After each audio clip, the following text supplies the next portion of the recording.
Audiobook do livro A Realidade Desconhecida por Seth, volume 2. Seção 722. Pseudos, objetos e fantasma neurológico. Imagens. Você e suas contrapartes. Eu lhe disse para tomar um momento enquanto você estava dentro de um sonho em particular e usá-lo para tentar descobrir o que estava acontecendo dentro do sonho antes de experimentá-lo. É verdade que você cria seus próprios sonhos, mas também é verdade que você se concentra apenas em certas partes de suas criações de sonho. Mesmo no estado de sonho, qualquer presente se expande em sua própria versão, de passado e futuro. Então, nesses termos, o sonho possui seu próprio pano de fundo, seu próprio tipo de passado histórico, no entanto, em que você o constrói. Você não precisa experimentar esses eventos de sonhos passados, embora se você apenas voltar sua atenção nessa direção, o passado do sonho se tornará aparente. Impressões mentais de qualquer tipo, portanto, não são simplesmente impressas ou escritas, por assim dizer, em um meio de espaço e tempo. Eles têm uma dimensionalidade maior. O passado e o futuro ondulam para fora de qualquer evento, tornando-o mais espesso do que parece ser. Em termos mais amplos, o passado é definitivamente criado a partir do presente. Em seu sistema de realidade, isso não parece ser o caso, já que seus sentidos projetam um tipo de movimento para frente sobre os eventos. Partículas subatômicas, entre aspas, no entanto, aparecem em seu presente, ondulando nas dimensões de seu sistema, criando seus próprios rastros, que os cientistas tentam observar. Em alguns casos, sem saber, seus cientistas estão perto de observar o nascimento dos efeitos do tempo dentro de seu sistema. Uma vez que seus cérebros são compostos de células com seus átomos e moléculas, e uma vez que elas são feitas de certas partículas invisíveis, então suas memórias já estão estruturadas pelos mecanismos biológicos que as tornam possíveis em seus termos. Após a morte, por exemplo, você ainda possui uma memória, embora ela não opere através do organismo físico como você a entende. Psicologicamente, então, enquanto você está vivendo, suas memórias seguem um padrão do passado para o presente. Parece, portanto, bastante inconcebível que, em certos termos, qualquer evento presente possa trazer a memória de um evento semelhante que ocorreu antes, enquanto, em vez disso, cada um ocorre ao mesmo tempo. No estado de sonho, a liberdade dos eventos do tempo como você o entende pode ser mais aparente. Se você está alerta e curioso enquanto sonha e pode aprender a ser, então pode se surpreender no ato de criar o passado e o futuro de um sonho ao mesmo tempo. Os físicos sabem que as ondas podem aparecer como partículas sob certas condições e que as partículas podem se comportar como ondas. Assim, os momentos como você os entendem são como ondas experimentadas como partículas, como pequenas bolhas, por exemplo, cada uma quebrando e outra se formando. As partículas subatômicas também se comportam às vezes como ondas, na verdade geralmente só quando agem como partículas é que são percebidas. Os físicos pensam nos átomos como partículas. Suas características ondulatórias não são observadas. Em outros níveis de realidade, os átomos se comportam de maneira ondulatória. Subjetivamente, você pensará em seus próprios pensamentos como ondas e não como partículas. No entanto, no nível da realidade do sonho, essas ondas se quebram em partículas, por assim dizer. Eles formam pseudo-objetos do seu ponto de vista. Enquanto sonha, você aceita essa realidade como real. Somente ao despertar, os objetos do sonho parecem não reais ou imaginários. O próprio sistema nervoso está biologicamente equipado para perceber várias gradações de matéria física, e existem passagens de impulso intermediárias que são utilizadas durante o sonho. Do seu ponto de vista, essas passagens alternativas, mas no estado de sonho elas permitem que você perceba objetos de matéria física que no estado de vigília não seriam observáveis. Mais uma vez, do ponto de vista da vigília, esses outros reconhecimentos neurológicos podem ser pensados como métodos fantasmas ou traços de percepção. Acordando, você não costuma usá-los. Eles são utilizados até certo ponto em devaneios, no entanto, e em certas alterações de consciência, enquanto você percebe como reais ou quase reais, eventos que não estão acontecendo imediatamente dentro da sua estrutura de espaço-tempo. O mundo dos sonhos é tão organizado quanto o seu, mas a partir do estado de vigília você não se concentra nessa organização interna. Suas imagens de sonho existem. Elas são tão reais quanto uma mesa ou uma cadeira. Elas são construídos a partir de partículas invisíveis apenas na situação de vigília. Os físicos estão começando a estudar as características das partículas invisíveis. Elas parecem desafiar os princípios de espaço e tempo. É precisamente por isso que eles formam a base da realidade dos sonhos, porque objetos em um sonho podem aparecer e desaparecer. Em seu universo físico, tais partículas são componentes invisíveis, deduzidas, mas nunca diretamente encontrados. Até certo ponto são latentes.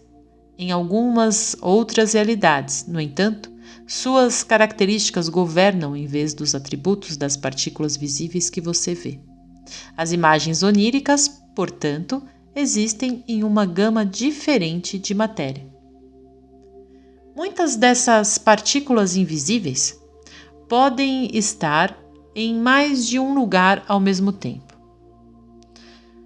Um fato que confunde bastante o cérebro fisicamente sintonizado, que percebe um mundo no qual os objetos ficam onde deveriam estar.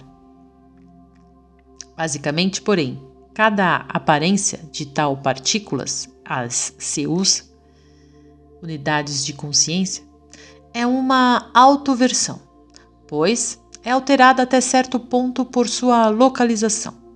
Assim, o eu humano pode aparecer em vários lugares ao mesmo tempo, cada uma dessas aparências alterando sutilmente a partícula humana, de modo que cada aparência é uma versão de um eu original que nunca aparece nesses termos. Quando você olha para um elétron, figurativamente falando, você está observando um traço ou um rastro de algo inteiramente diferente, e essa aparência é chamada de elétron. Assim, o eu que você conhece é um traço físico ou intrusão no espaço e no tempo de um eu original que nunca aparece. De longe, então, você é tão fantasmagórico quanto um elétron. O eu desconhecido, o eu original, atravessa as realidades, mergulhando dentro e fora delas em versões criativas de si mesmo, assumindo as propriedades do sistema em que aparece e as características nativas desse ambiente. Ondas e partículas são versões de outros tipos de comportamento assumidos pela energia. Usando essa analogia, você flui como uma onda para as versões físicas de partículas que você chama de existências corporais. Estou colocando isso da forma mais simples possível, mas quando seu eu original entra na vida tridimensional, a partir de uma realidade interior, as ondas de energia que o transportam se quebram. Não simplesmente em uma partícula, seguindo nossa analogia, mas em várias partículas conscientes.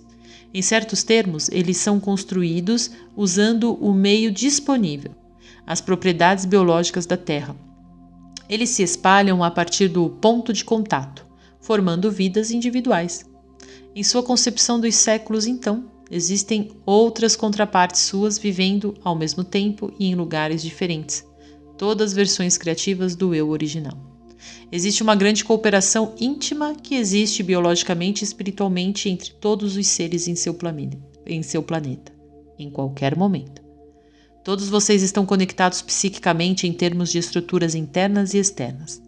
Uma certa identidade e coesão também são mantidas por causa dessas conexões internas. Existem estruturas psíquicas tão eficazes quanto as físicas, e elas são a base da realidade de seu mundo objetivo. Eles se fundem lindamente para formar uma imagem interna do mundo em qualquer tempo, mesmo quando essa imagem está sempre mudando. Em termos mais amplos, a imagem do seu mundo a qualquer momento pode ser comparada à posição, comportamento e características de uma partícula invisível quando ela é capturada, invadindo sua realidade. Suas aventuras de sonho, por mais emocionantes que sejam, permanecem invisíveis do ponto de vista de sua vigília. Dentro dos sonhos, o espaço e o tempo se expandem novamente, como mencionei, mas de uma maneira que você não pode identificar fisicamente. Seu próprio espaço exterior existe exatamente da mesma maneira do ponto de vista de qualquer outra realidade. Aliás, você mesmo é tão ricamente criativo que seus próprios pensamentos dão origem a outros sistemas bastante legítimos dos quais você não tem conhecimento.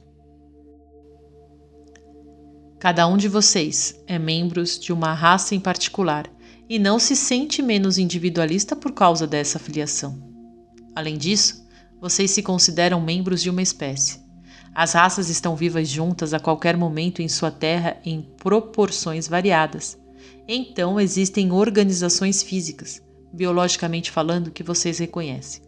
Você não se sente ameaçado porque não tem sua raça particular para você mesmo. Portanto, há raças psíquicas internas às quais você pertence, ou estoques psíquicos, por assim dizer, cada um fornecendo variações físicas. Nesses termos, cada pessoa viva tem outras contrapartes de si mesma viva, falando de modo geral, ao mesmo tempo compartilhando a face física da Terra. Existem, portanto, reservatórios psíquicos de identidade, e falando de modo geral, aqueles que vivem em qualquer século são tanto parte desse reservatório interno, quanto parte da raça particular à qual podem pertencer. Cada membro da espécie é um indivíduo, e cada membro de um conjunto psíquico de identidade é um indivíduo. Mais uma vez, sua ideia de personalidade o limita quando você pensa nesses conceitos. Você imagina que a personalidade é uma espécie de partícula mental que deve ter limites definidos ou perderá sua identidade. A identidade, mesmo da menor consciência, é sempre mantida, mas não limitada. Se você pode pensar em sua ideia atual de identidade como se fosse apenas uma forma ou um movimento de uma partícula em movimento, uma forma ou um movimento que nunca perde sua marca ou significado, então você também pode ver como você pode segui-la para frente ou para trás para uma forma ou movimento tomado antes ou depois. Você pode reter a identidade de si mesmo como se conhece e ainda assim fluir para um campo ou onda de realidade maior que lhe permitisse perceber seus próprios outros movimentos, formas ou versões. Você pode tomar consciência de uma estrutura maior na qual você também tem sua própria validade e, portanto, aumenta seu próprio conhecimento e as dimensões de sua experiência. Você pode fazer isso da maneira mais fácil, talvez observando a si mesmo no estado de sonho, pois lá você cria constantemente versões de si mesmo. De manhã você é enriquecido, não diminuído. Você é a versão viva de si mesmo no espaço e no tempo, em torno do qual seu mundo gira. A grande potencialidade que existe no eu desconhecido, no entanto, também atualiza outros focos semelhantes e na mesma estrutura espaço-temporal. Eles não são você. Assim como você não é o homem negro ou a mulher branca ou a mulher indiana ou o homem chinês. Como certas raças possuem suas próprias características e antecedentes biológicos compartilhados e vêm do mesmo pool biológico, no entanto, essas contrapartes vêm do mesmo pool psíquico e semeiam fisicamente os membros das raças a qualquer momento. Desta forma, as habilidades e propensões mentais recebem um alcance maior e são distribuídas pela Terra. Fim do ditado.